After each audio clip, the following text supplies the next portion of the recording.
这辆奔驰 S480行驶的时候，车主周末下班赶回家陪孩子过生日，前面车身突然抛炸了下去，车主咨询了前店后厂，说爱车是减震损坏了，要一起更换2条。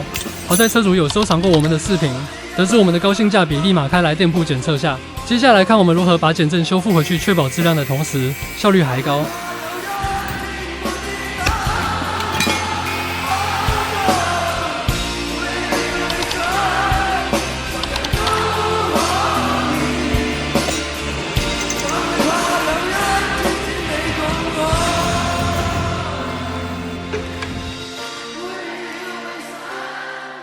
都看到这里了，不妨点个小红心，支持一下我们的师傅。这一套的修复流程都不用喝顿早茶的时间，就将减震问题搞定了。这样维修，你说收车主多少合适呢？如果你的爱车也出现问题，评论区留下疑难杂症，我来为您解决。